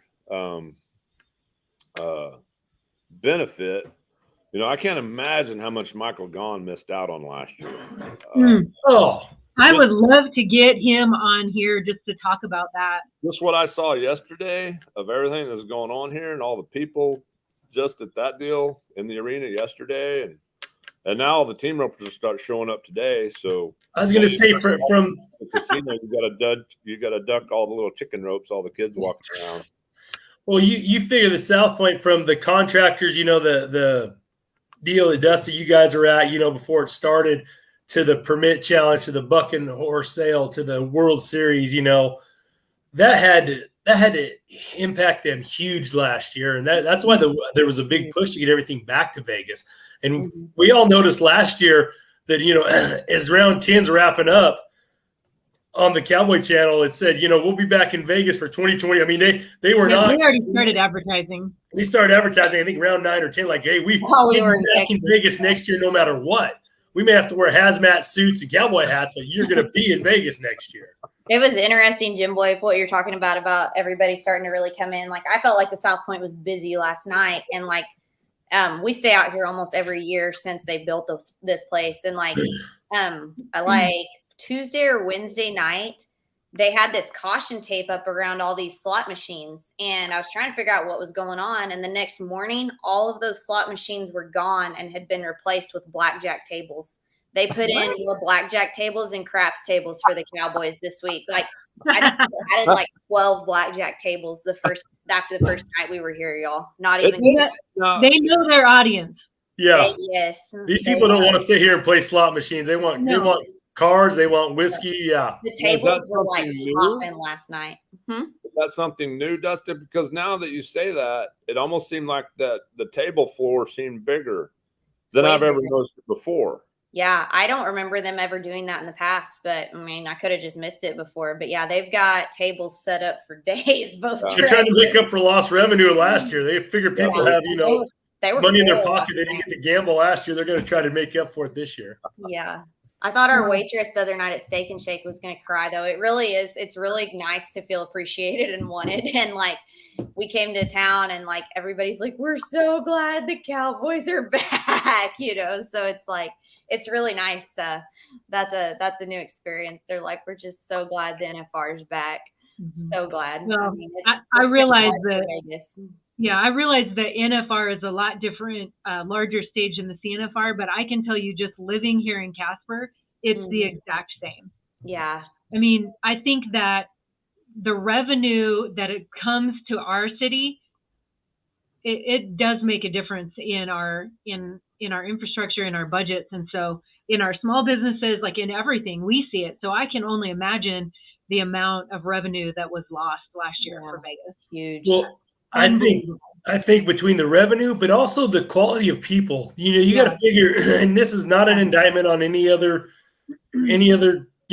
sector of people in life, but you get the yes, ma'am, no, ma'am, yes, sir, no, sir, the tip your cowboy hat, the appreciative values that come with the Western lifestyle. And they didn't have that for over 700 days in Vegas. And you got to figure right about this time of year, holiday time, they like being appreciated, the thank you, because they probably don't get that a whole lot. And so it's not just the financial side of it. It's probably the wholesomeness that comes with the Western lifestyle. I mean, don't get me wrong. We've got a lot of rowdy go-getters out there in the rodeo world, but at the same time, we have that manners, that politeness, that good old-fashioned family values that are part of our culture that was missed.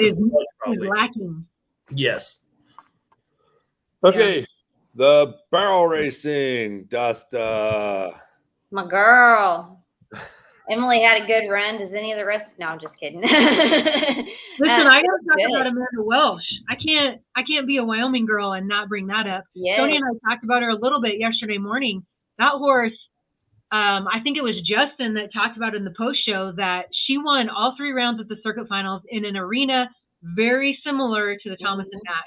And so you just kind of knew that horse was going to fire in there. That was awesome. And did not disappoint. Cheyenne Wimberly had an amazing run as well. When Cheyenne's horse whipped around the first like it did, I was like, "Oh, game on." Game on. When Cheyenne's horse came around that first one, I looked at my wife and said, Hayley Kinsel's now winning second. I mean, I knew that right then and there. I had whiplash just watching it, so it was like, woof. It was nice. Hayley had a good run to lead off her NFR. Felt like she was a little safe, but she can do that because she's got sister, and sister's so fast. Yeah, she just kind of looked like she made sure that first barrel she was, little wide, little around, but still, 7-8, 1. That's what I'm saying. She was a 13-7-8, and we're talking about her playing it safe. Yeah, that's insane. I know. She's so like my dad grilled into us growing up. It applies every event across rodeo. He was really, really big on better basics, hit point A, hit point B, hit point C. And then if you try to go from point A to point C, you've already messed up. And so like, I felt like you could really see that in Hayley's run last night. She hit A, she hit B, she hit C. Next. Sure. And I think by the end of the week, you're going to see her loosen up, let go, and really go for some round wins. But last night, she made a perfect introductory round 1 run, A, B, C, A, B, C, all the way through it. So I felt like she had a really good opening run. Not surprised to see that at all from her. Obviously, I mean, she's the champ. Yeah. But super proud of Chongo. I thought he came out good last night and bottom of the ground for Emily. So Thought he was great. The ground, I did think, I'll be honest, like me watching it, I'm glad it was them and not me. I did not think the ground was great last night. So hopefully there'll be some improvements there. The back half of the barrel, you see that ground just break down and loosen up.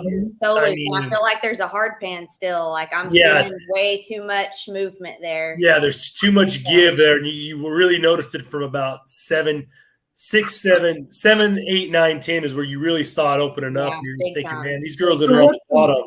What's the rake plan? I mean, what are they doing? I know this was a huge topic of conversation because we saw the tractor rake. What are they doing in Vegas? They're hand raking after every girl, but it just doesn't. It just doesn't. I'm sorry, but it just doesn't. It doesn't tighten the ground back up. It doesn't put it. And like everybody always brings up, the money and the livelihood and all of that and it's all true. These horses are how these girls make their livelihood. It's how they make their living. It's how they make their money and pay for their family's bills. But it's also like at the end of the day, we're girls and we're in love with Fluffy and these are our best friends. And so putting them at risk like that is just completely unacceptable. Like our mama bear will come out and we will come for you.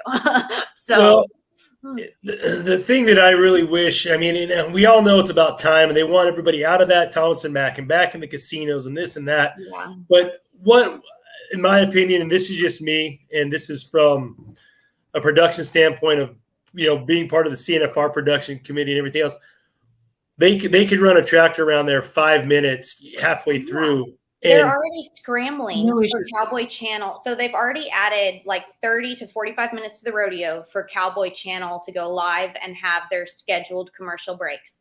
And the game plan as of this week is for them to run the whole event, commercial break, whole event, commercial break. Like, I don't see why you can't throw a barrel racing drag on a commercial break. Well, yeah, and they're doing that picture in picture, so we don't really ever miss it. By the time I got it up there, anyways, this is what I saw. They do that picture in picture, so we're still seeing what's going on in the arena. There's no reason they can't like do an actual commercial and come back. Yeah. It benefits them. It benefits their broadcast. It benefits their sponsors that get one more commercial in. Like exactly. That's a perfect opportunity to make more money. So yeah, I mean, I hate to say it that way, but if you're going to put it in their terms, like use that. Let's do that. Dustin, could they leave a tractor in front of the buck and shoots on one side or the other? Because getting around that alley is hard. And I wondered even about like, I don't know. That's the logistics of Vegas that gets really tough because that's I think the problem here is you have the super long alley. You don't have enough room, I don't think, to put it in a roping box down there. So what do you do with it? And then if something does happen to a horse and they run off and it's in the arena, it becomes a huge issue. We saw that several years back at the Great Lakes Circuit Finals where a horse got into a tractor, and that's not a pleasant thing either. So I don't know. That part would need to be worked out for sure. I was thinking, I don't know the dimensions, but they can get a small enough tractor and an implement that could work and put it in the heel box because they've got the head box with the Ram truck in it that the barrels go in. You would think that they could figure, something, back it in, bring that tractor in, back it in when halfway through rake. I don't know. That's just, I mean, I'm fixed. I like to fix all the world's problems from, right? my armchair. I'm an armchair quarterback. I just feel like we've made so much progress during the regular season, getting committees to understand the importance of the drag and how much better it truly makes their rodeos. You look at Phillipsburg, Kansas this year, who was named, Best Footing Award. They worked so hard at it and they took so much pride in it. And Hayley Kinsel comes to their rodeo and runs one of the fastest times ever recorded at a rodeo on a standard pattern. And now they get to boast that and they get to brag about that. Hayley Kinsel came to their rodeo, not because it was the biggest rodeo of the weekend or anything like that. She came and she chose to run her best stick because she knew that there was going to be reliable ground under her. And so it's a huge deal to these girls to get that reliable footing. Huge. What about Fowler last night? Is he okay? I think so. I think he was just feeling some Vegas vibe. I think he'll be good. They said he was pretty strong in the back. I can't see him from my seats. I can't see him come down, but I sit right in front of the first barrel, and he was strong on the first last night. They showed that on our viewing deal, and he didn't want to go in. Yeah, Mhm. that's what they said. He was kind of a turd back there. And like when he finally did take off from my vantage point, like he was really strong. Just like Donna was having to really pull on him. And like once he was in, I think he was in, but I think he just kind of, I think he got the Vegas vibe, the Vegas funk. We've all been there. Okay. So was that Mathis, Jake, that said, okay, so Mike Mathis said that she wasn't on Valor. She was on Valor. Yeah. And Jessica's saying it was Valor. But yeah, it was for sure Valor. Okay. All right. Anything else good there? Bull riding. What Sage got tonight? Tonight Sage has, I can't remember whose bull it is, which is bad of me. Shame on me, stock contracting wife. But, you in here because you know all the facts. I know. Shame on me. He's unridden. I know that, but Sage is super excited about him. Kai's bull is unridden. Is it Arctic Assassin? Arctic Assassin. That's what the day sheet says. So yeah. CJ said, that's what I was gonna say. CJ said that the bull Kai had last night was unridden, but they didn't say anything about that. They said Rip was unridden last night, and that's what CJ said. Yeah. Yeah. So, that was a good I ride. think you're gonna see a bunch of unridden bulls get ridden this week. Well, that bull could have drawn somebody like me all year long. You just stomped him, Jim Boy. Yes, I believe that. So What he's really excited about his draw. I know that. He was really excited last night. The bull he had last night was a rematch from the short round at Pendleton, and he actually bucked Sage off and hurt him at Pendleton. That's the bull that hurt his knee earlier this year. So, but Sage, as soon as he saw that was what his draw was, he was pumped up. So, and he said the other night at the back number deal, he says, I feel as good as ever coming in here. Yeah, and I think there's a lot of truth to that. He's been really banged up. Honestly, like he's so private about injury, and he would probably kill me for saying that, but he's been so banged up the last, 3-4 NFRs deep easily. And he never talks about it. He tries his tail end off not to go on that sports medicine report of any kind. So he's super, super private about it. But I think this is the healthiest he's been since we were probably in college. So oh my goodness. Since he was warming his hands up at the old Garden City heater and the negative 16 degrees. Okay. So that came up in conversation last night. So my college rodeo is in a little barn, pretty much. I mean, in the frigid cold. Spray and insulation in the roof. But the dates used to be the first weekend of March for years and years and years. It was terrible. But there were 2 years in there, and it's not always that bad. Like I left that's why I'm wearing a straw hat. My brother gave me flack. Why are you wearing a straw hat? Because it's 90 degrees on the West Coast. Yeah. So anyhow, there was 2 years in a row. The last 2 years we still had it in March. We now have it in April, the first weekend of April, typically. After I'm done. Of course. But there was 2 years. Oh, it was terrible. I mean, so like cold. we'd open the big door for the barrel races and goat tires run in, and it was like a giant fog machine. Fog would come in and just cover the ground. So cold. It was so cold. Oh, so and I'd always heard this, but never really knew for sure.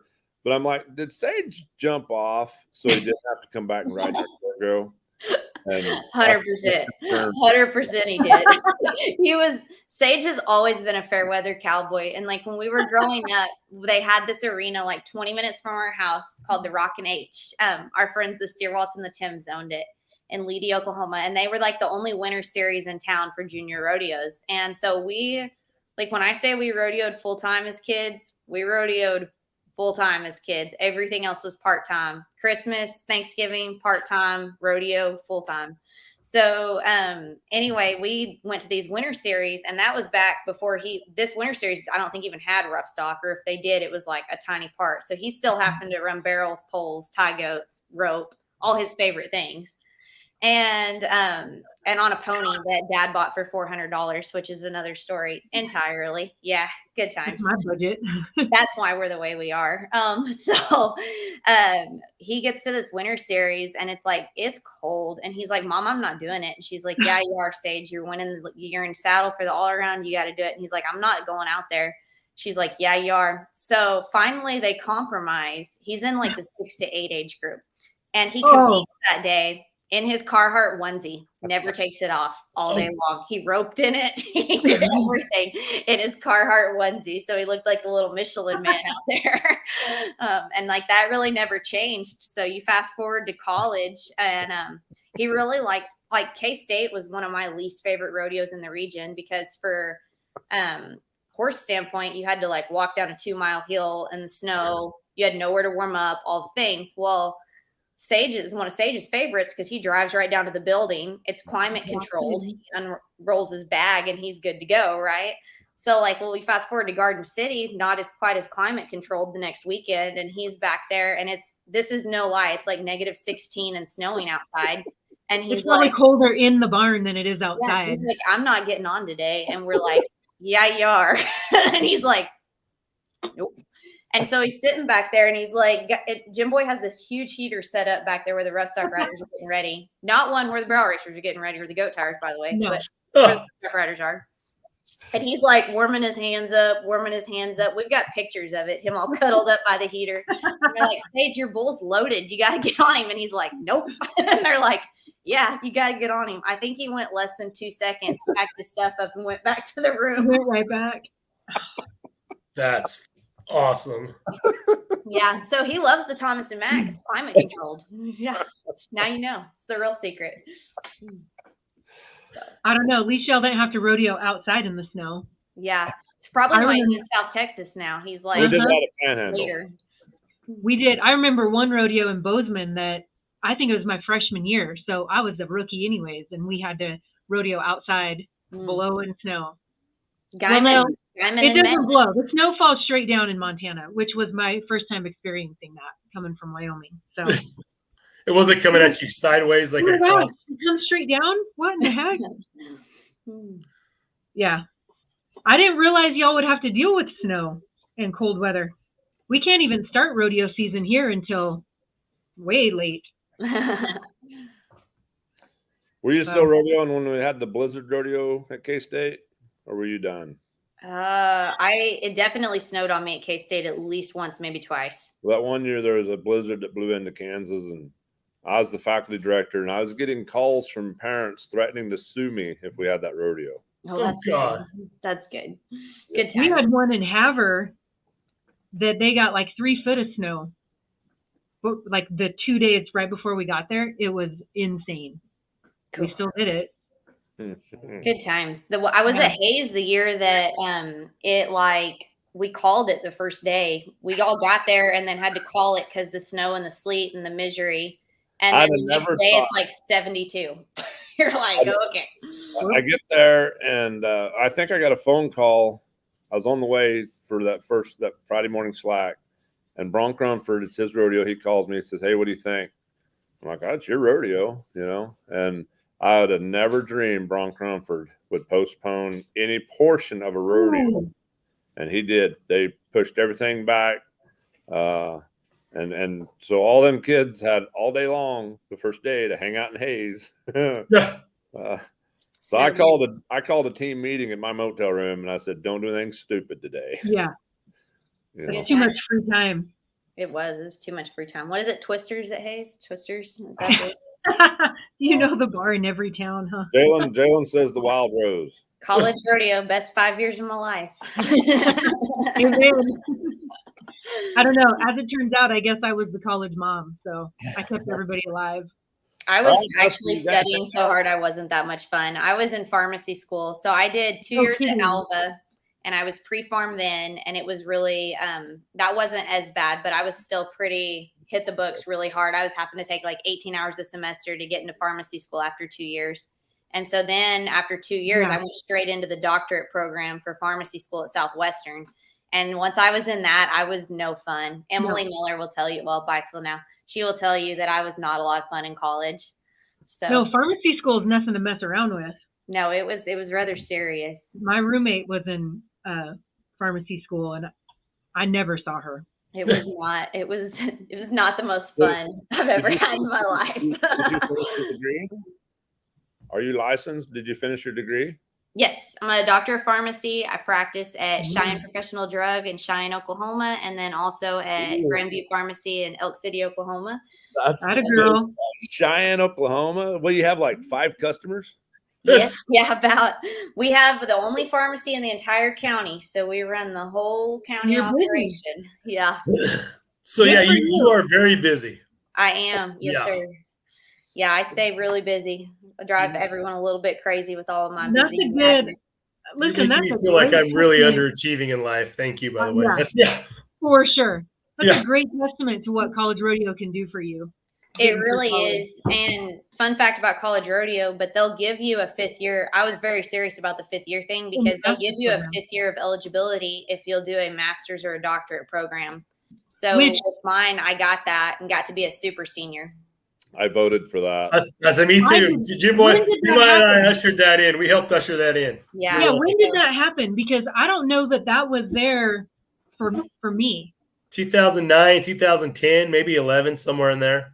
I mean, so I think I finished my bachelor's in 3, I believe. Yeah. 2003. It was. I totally would have been on top of that. I got on the board in 08, and I think it was 08 or 09, somewhere in there that we ushered it through. That's a great program. I mean, yeah, I did get my master's degree, but I waited a little while. So between academics and rodeo, it gave me a chance to go all but 1 year of pharmacy school, because pharmacy school at Southwestern set up as 2 years of prereqs, 4 years of grad school or doctorate school. Mm-hmm. And so I got to go 5 of those years on a scholarship, basically having my way paid. Yeah, so it's a game changer. I'm sitting there with 50 other pharmacy school classmates that are trying to figure out how they're going to pay their bills or whatever. And I'm sitting here kind of almost feeling guilty about this, like, side hustle I got going on. Yeah, it's like, ooh, but good job. Good vote, boys.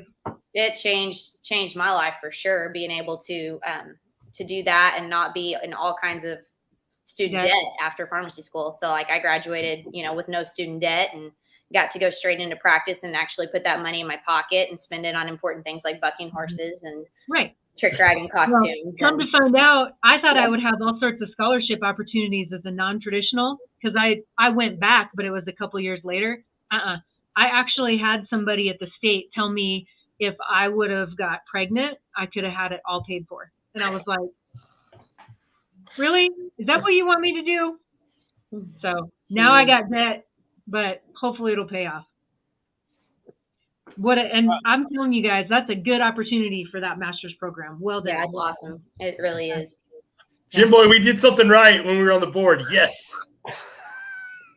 Everything I did was right. I'm sure. Everything. Everything. The best thing Jim Boy Hash ever did as a college rodeo coach, though, was somehow convinced Emily Miller to come compete for him.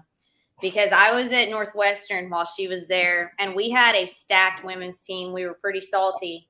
She single-handedly edges us out of the college finals at the final rodeo of the season. I'm not saying there wasn't anybody else on that team, but hey, single-handedly. I know her dad. I'm talking to. I got some girls we're working on for the next couple of years. And I was real glad when we joined the same team at Weatherford and we weren't having to compete against each other anymore. She was a blessing. That girl has the work. People have no idea. I mean, a lot of people don't. I will say, like, that's how Emily and I hit it off so fast. We're super like-minded like that, like where you get out what you put in kind of people. And so that was one of the reasons we hit it off. And one of the big first times that I ever realized how much I liked her, even though she was kicking my ass and I didn't like her that much, was we were sitting at Guyman at the college rodeo, and there's this group of girls, college rodeo girls, sitting about 2-3 down from me in them big old concrete bleachers at Guyman. And they're just like, well, she wins because her parents come to every rodeo with her and blah, blah, blah. And I looked down and I couldn't take it no more because I'm Kimsey. And so I finally go, if I was you, I'd probably load my parents up if you think that's why she's beating you. And these girls looked up and I was like, just saying, if that's the only reason she's whooping your ass, I'd tell mom and dad to load up. Get in. Let's go. We're going to a college rodeo. Here we go. People don't realize she's a pretty good goat tire. I think and K-State was a short arena, but I think she's 5'8" there 1 year. 5'8", 5'9". No, she was like 5'6", because I came in and was 5'9" and was like Fred Whitfield in the roof. Got this. And she comes in and she's like 5'7", 5'6". I'm like, I'm gonna go sit down now. Whatever. Well, she drew It was Kissy. pretty cool though, Kissy because she was- rode my goat horse at the college finals. So that's my other claim to fame, is that I let Emily ride a goat horse at the college finals. So pretty cool. We I'm not do have famous, some but she comments. is, so. I'll show this one. Blaine Redburn says, if Sage can stick the bull, he should be around 93. Well, perfect. That's what I like to hear. So I was like spoon-fed so much bull riding as a child that today I'm a little bit out of the loop on it. If Will wants to like watch bull riding in our house, he has to do it in the other room. So I love watching my brothers, but I do not watch a ton of bull riding for fun anymore. Too much. So it is kind of sad not having Trey out here this year. The last time we were in Vegas, I had both my brothers here, Sage and Trey. And so I'm missing having Trey here too. I love getting to cheer on Sage, but that was 2019 when both of them were here. It was super nerve-wracking though, because Trey came in absolutely 15th and Sage came in first. And like they kind of try to go in order. And so like I knew every night that Trey was going to be first out, and then I was going to have to sit through everybody else and Sage be first out or last out. And it was like, when you're a sister and it's way easier to be the competitor than it is to be the family member, because there's nothing you can do from up there and you want it so bad for them. And you're just like nauseous and all the things. So that was like intense nerves that year, but I'm missing TK this week. Speaking of the bull riding last night, I mean, it was great watching, like we said. I mean, I don't know how many. I can tell you right now, I think it looks like there was 11 rides last night. 11 rides last night. That was outstanding. JB and Kai Hamilton split the round. Sage wins third. It was impressive watching all of it. But tell me, being there, when Bad to the Bone hit for JB, did that crowd, what was it like? They lost it. Everybody standing up, running down, trying to get a better video. Lost it. Oh my gosh. And it was just so funny too. This morning I was getting on like Cowboy Channel and PRCA Insta and kind of like looking at comments and stuff. And JB's fan base is so interesting to me because it's so different than the pro rodeo fan base. Because like as a general rule, the pro rodeo fan base has some idea what's going on. And like JB's fan base is like so much more universal than a rodeo fan base. Like they literally have no idea what's going on in the giant sense of the things, but they are for JB no matter what. I tell you that much right now. They are loyal. I went back and watched yesterday's show that you guys did, and y'all kind of touched on that, didn't you? Yes, we did. We talked about it. I think it's great. Into rodeo. So I didn't know about that whole non-compete thing. That's why JB never rodeoed, went to PRCA rodeos before, because for the longest time there was that non-competition clause. The first time you really saw the PRCA guys go head-to-head with PBR guys was at the American. That kind of set the stage, and now they've got a great working relationship. So, I don't know this. So the PBR, and I assume it's still this way, like you're on contract and you're not supposed to miss an event, correct? Right. Okay, so long ago when Coy Hudson was in college at Panhandle State, they had an event on top of graduation weekend at Panhandle State. Coy asked if he could be exempt from that event because his mom, Connie, was pretty insistent that he go to graduation. So when he asked the PBR powers that be about skipping that event to stay at Panhandle for graduation, it was rumored that it was said, you probably ought to go do that because you may be the only guy we ever have graduate from college. Oh, that's funny. Right. Well, at least they let him do it. Yeah. We were talking last night. I mean, I think we talked about it yesterday also, so I hate to repeat myself, but I'm going to. The fan base that he has, like you said, it's a completely different group of people. It's a completely different. I mean, when you're having PBRs in New York City, you're not reaching the same people that a PRCA rodeo or a college rodeo does. But the good thing about it is how many of those fans bought tickets to the NFR this year? Right. For the Or first a time. subscription to the Cowboy channel, because Yeah. there's only one way to watch the NFR this year, and it's the Yep. Cowboy channel. So Yep. yeah, no, it's really good for rodeo. And I always said the same thing about Fallon Taylor. Like, love her or hate her, she has a fan base, and we have to grow our fan base to stay relevant enough to keep going. So it's just kind of one of those deals. Like, I think that it's good, but it's hilarious to go down through the comments and you're just like, who are these people and where did they come from? Now I'm gonna be on social media like, what? Yeah. I should get off of there and just not even look at it. But yeah, some of the comments you probably don't want to read. Entertaining though, it is.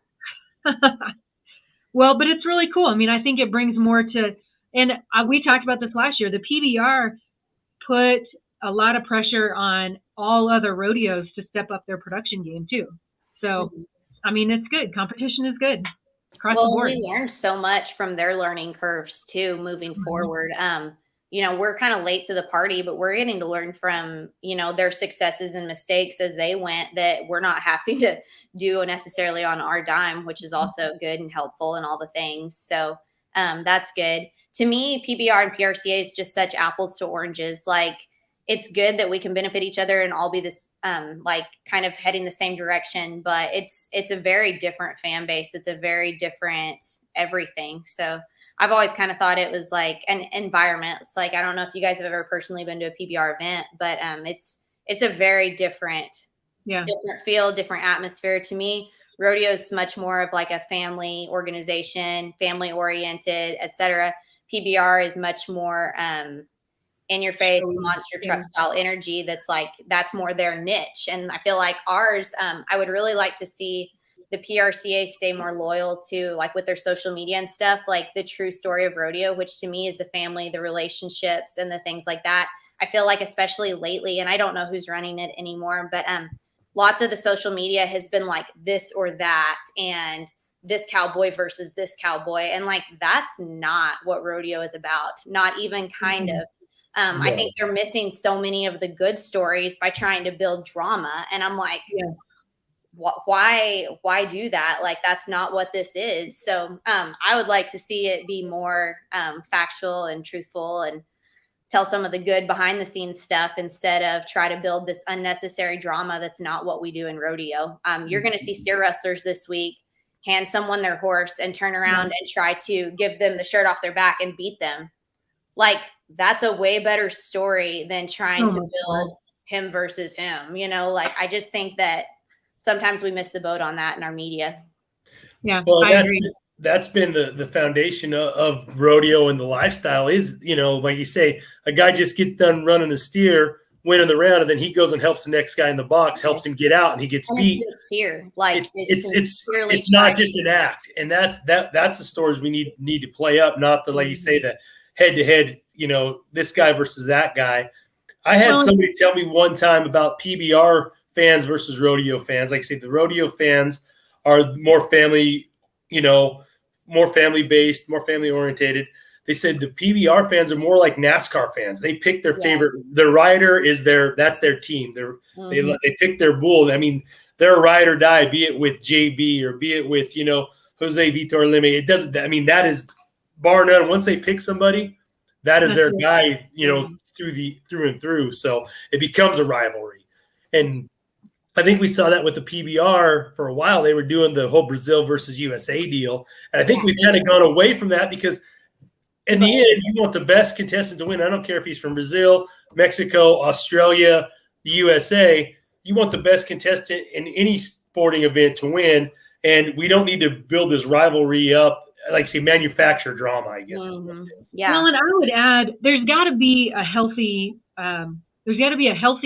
fine line that you walk, because I think you do want to build that, like, we are all competing against one another, and we will give the other contestants the shirt off our back. Right. There's got to be a little bit of both, because I do think that it's healthy to, I think that's what's changed in rodeo so much, is that each individual cowboy now has a following and they have their own fans, and that builds the sport up. And I also feel like what you're talking about, Dustin, that we are all truly a big family and we build each other up. Right. So there's got to be a happy medium there. Yeah. Yeah, I hate the this versus that drama. Almost across the board in this organization, those guys that are in the top 15, for the most part, they're pals. Like, they're not just having to hit this against each other here. They're having to jump in an airplane to hit a rodeo with each other throughout the year. They're doing all of these things together. And it really is a brotherhood. Like, you can't get on 2,000-pound bulls week after week and not have some love for the guys that are doing it right alongside of you. So, we wish the best for every competitor that's out here. I mean, I'm not going to lie. I'm a Kimsey. I want to win. Like, that's what we do. We want to win. And I know Branquinho's the same way. Like, he wants to win first, but that's not going to keep him from being happy and sharing the success of the people that he's around. And so I think that that's something really important that's so special about rodeo, is because what other sport do you see that in, where you truly share successes and are genuinely excited for the people around you? So I would just love to see more of that. That's the difference between pro rodeo and anything else. I mean, I'll see on Facebook every once in a while where they show a video of the other team shaking the hand or helping somebody up. Like, that's all the time in rodeo. Yeah. It's not a once in a, oh, look what we caught. Like, that's every day. That's the life we live every day.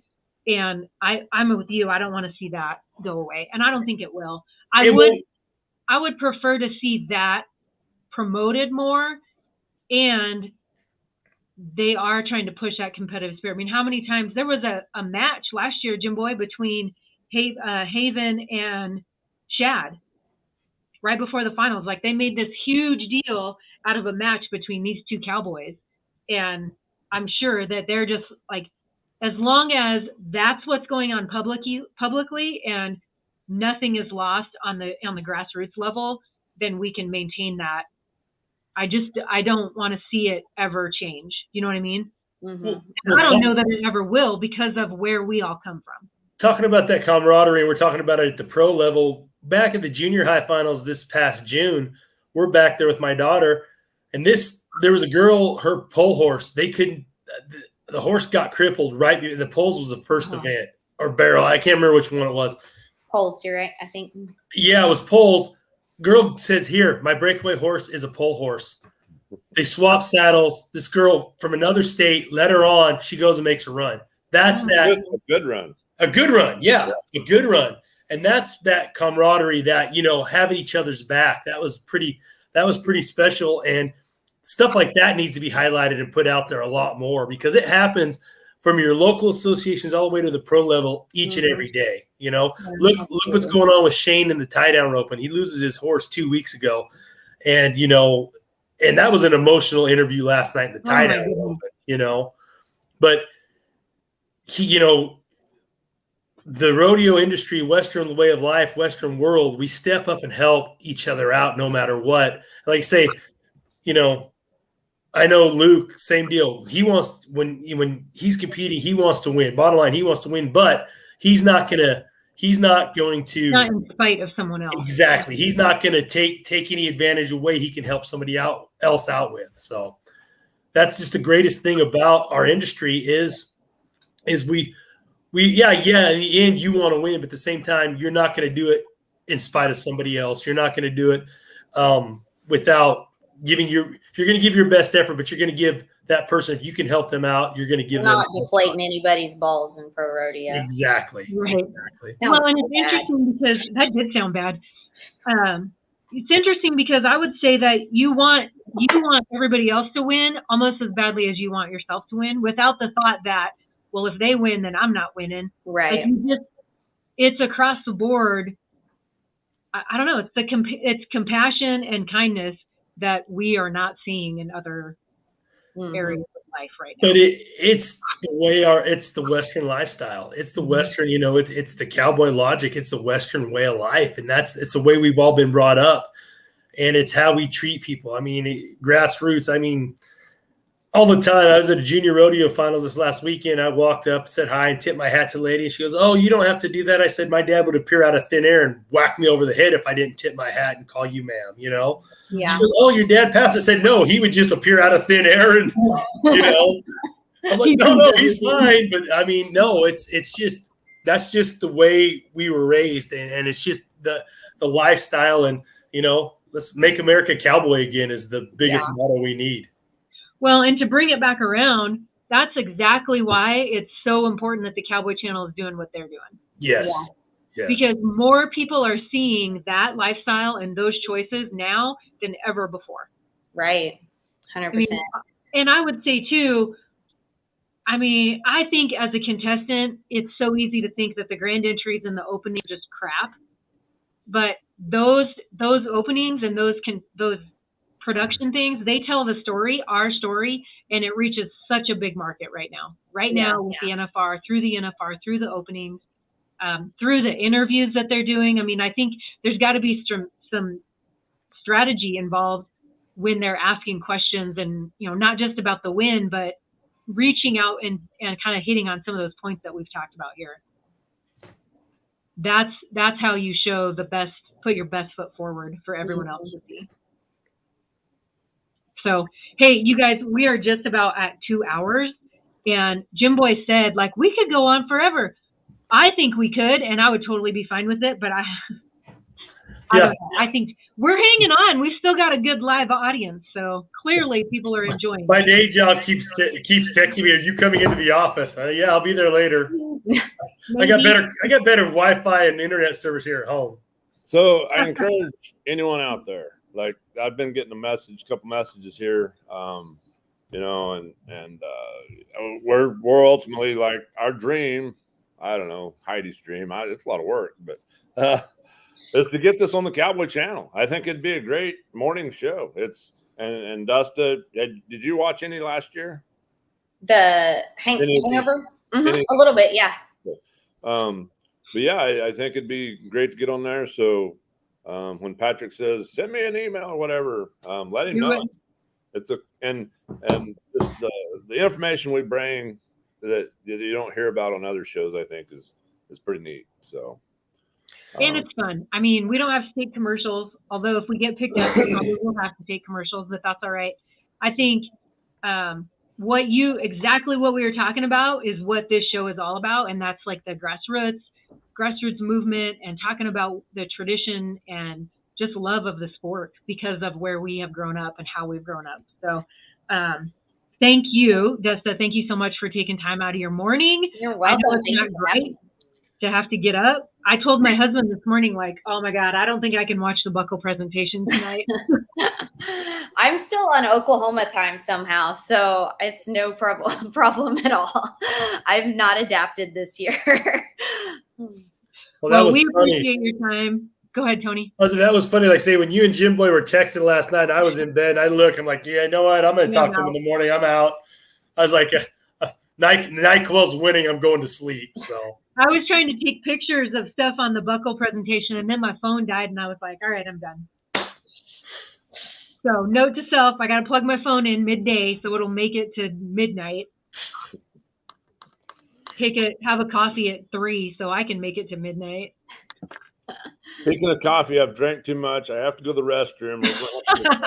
That's when you know it's time to go. It's time. We're heading to the trade show. I have to go get my ear to the ground and get some more gossip. Hey. Truthfulness, I don't care. Boots on the ground. You know what? Make sure you have boots on your feet first before you get on the ground. Go out there. Find some juicy stories for us, Jim Boy. Yeah, let us know what's going on. If I don't find anything, we'll make something up, or I'll create a story. You know what? That's even better. That's what mainstream media does. They just make things up, so we could just be like them. No. And there we go. Okay, time to go. That's it. All right, you guys. Thank you so much. I'm going to do a wrap up, so I'll take you guys out. We will see you. I'll talk to you guys later. And it was nice to meet you, Dustin. Thank you. Thanks for having me. All right, you guys. Thank you so much for joining us on Bullfrog Creatives NFR Hangover. We will be back tomorrow morning at 9 a.m. Mountain Standard Time. If you guys have any inside stories or scoops that you want us to dig in on, shoot me a message. Otherwise, I got to get to the right page over here before I sign off. Man, my production staff is not with it this year. Thank you guys so much for tuning in. Like I said, catch us tomorrow. We'll be doing this every morning. Through Sunday, we'll do a round 10 wrap up too. So you guys have a wonderful day. We'll catch you tomorrow. Perfection almost looks easy.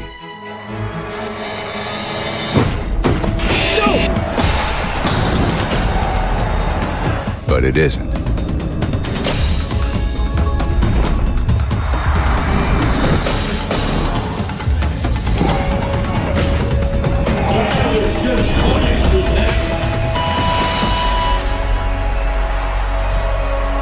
Here's to those who go the distance.